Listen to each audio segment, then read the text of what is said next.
أما بعد فأعوذ بالله من الشيطان الرجيم بسم الله الرحمن الرحيم قال الله تبارك وتعالى في كلام المجيد والفرقان الحميد أعوذ بالله من الشيطان الرجيم بسم الله الرحمن الرحيم وذروا ظاهر الإثم وباطنه صدق الله العظيم وصدق رسوله النبي الكريم ونحن على ذلك من الشاهدين والشاكرين والحمد لله رب العالمين. بزرگان دین، نوجوانان اسلام، اللہ کا بے حد شکر احسان ہے، اس کے فضل و کرم سے ہم اس جلسے میں شریک ہو گئے. قرآن کی نسبت سے، ایمان کی نسبت سے اللہ کا فضل ہے. چند منٹ میں آپ کے سامنے حاضر رہوں گا. علماء کرام کے قیمتی بیانات سنیں گے، عمل کی نیت سے سنیں گے. اللہ ضرور ہماری مدد فرمائیں گے. صرف اچھے بیان سن کر اس کے بعد یہ کمنٹ کریں گے فلاں کا بیان بہت قیمتی تھا، زبردست تھا، میں نے حاصل کیا صرف کاموں کی عیاشی حاصل کرنے کے بعد مجھے کوئی بھی فائدہ حاصل نہیں ہوا. جو بھی سنیں گے عمل کی نیت سے سنیں گے. اور اس کے بعد میں نے یہ بتایا یہ سب باتیں میں نے سن رکھی تھی، یہ ساری باتیں میں نے پڑھ رکھی تھی. یہ مجلس میں بیٹھنے کا کوئی حق ہی نہیں ہے. جو بھی بات سنیں گے طلب کے ساتھ سنیں گے، عمل کی نیت سے سنیں گے. اللہ پاک مدد فرماتے ہیں. آج ہم سب ایک عہد کریں گے کہ ایک کام کریں گے انشاءاللہ، اور اس میں جو ڈسکاؤنٹ کریں گے اور کمی کریں گے.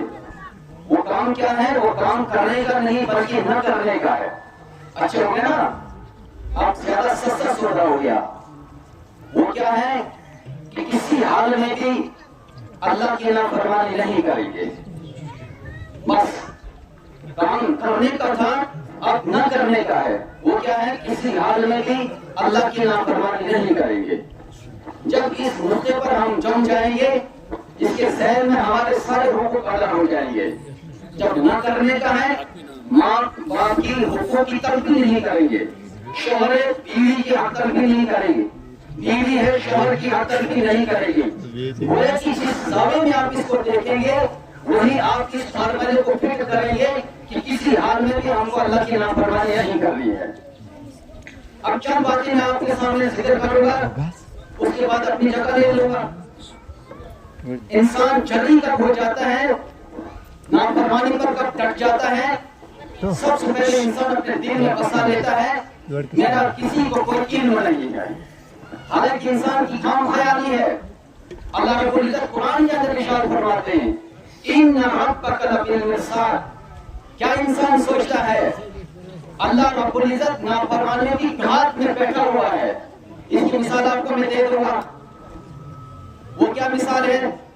شکاری ہوتے ہیں، شکاری شکار کرنے والے. بندوق کی آگے جھالی کے اوپر چھوٹا سا نقطہ ہوتا ہے، اس کی نوک کے ساتھ اپنی آنکھوں کی اس تیز روشنی کو ہٹ کر کے آگے شکار پر ٹک ٹکی باندھ کر بیٹھ جاتے ہیں. ان ربک لبالمرصاد. ایک چھوٹا سا آپ کو میں واقعہ بتا دوں گا. مرغے ہوتے ہیں نا، مرغے 3 قسم کے ہوتے ہیں. کتنے قسم کے ہوتے ہیں؟ 3 قسم کے ہوتے ہیں. ایک مرغا جنگل میں ہوتا ہے، جو جنگل میں جاتے ہیں انسان بالن لانے کے لیے، ویسے گھومنے پھرنے کے لیے ان کو بہت تجربہ ہوتا ہے. جب وہ مرغا وہاں پر ہوتا ہے نا، جیسے کہیں سے آواز آ گئی کھٹاک کی، ایک دم اپنی پوزیشن میں آ جاتا، اپنا حفاظت کر لیتا، اپنی جان بچا لیتا ہے. ایک مرغا یہ ہوتا ہے. دوسرا مرغا گھروں میں ہوتا ہے، جان طور پر گھر میں آسان دیتا ہے. رسول کریم علیہ السلام نے ارشاد فرمایا لا تسبوا الدین. مرغے کو بھی گالی نہیں دینا. ہمارے گالیاں عام طور پر ہیں. ہمارے یہاں گالیاں آپ کو میں مثال بتا دوں گا. ہمارے یہاں گھروں میں دوائیاں ہوتی ہیں کھانے پینے کی، سبوں کو ہوتی ہے نا. ہم کیا کہتے ہیں؟ دوائی کھانے سے پہلے کہتے ہیں یار پیشاب بتانا نہیں چاہیے، لیکن گندے الفاظ ان کے لیے استعمال کرتے ہیں. یا دیکھو پیشاب کیا، آگ لگ جائے ان دوائیوں کو. اس کے بعد کہتے ہیں بسم اللہ الرحمن الرحیم. پہلے یہ کر دیا، اب اس کے بعد کھانا شروع کر دیتے. شفقت کہاں سے ہوگی؟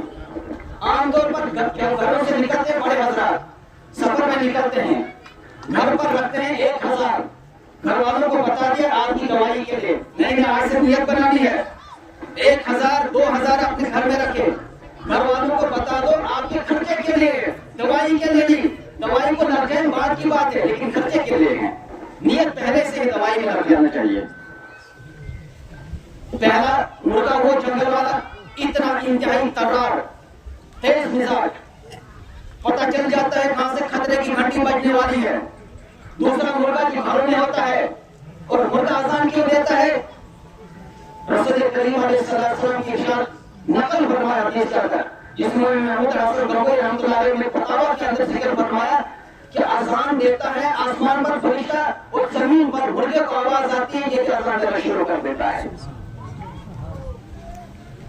ٹھیک ہے، یہ گھر والا مرغا اس سے ذرا کمزور ہوتا ہے، بہت تیز یہ بھی ہوتا ہے، زبردست رکھوالی کرتا ہے، چلتا ہے پھرتا ہے، آواز آ جاتی ہے، پتہ چل جاتا ہے کون جانور میرا شکار کرنے کے لیے آ گیا ہے، اس کو پکڑ لیتا ہے، اسے بچ جاتا ہے، اپنے آپ کو بچا لیتا ہے، یہ دوسرا قسم کا مرغا ہے۔ تیسرا مرغا جو ادھر سے آتا ہے، اس کو آپ نے دیکھا ہوگا ڈبوں کے اندر بند کر کے رکھتے ہیں، اور اس کے سامنے اس کے بھائیوں کو ہزاروں کو ذبح کر دیتے ہیں، وہ سر بھی نہیں اٹھاتا ہے، ایسے ادھر ادھر سے ڈھونڈتا رہتا ہے، لیکن اپنے بھائیوں کی جان نہ بچا سکتا ہے، خود اپنی جان کہاں بچا سکتا ہے۔ یہ تیسرے قسم کا مرغا ہم بن کے چکے ہیں۔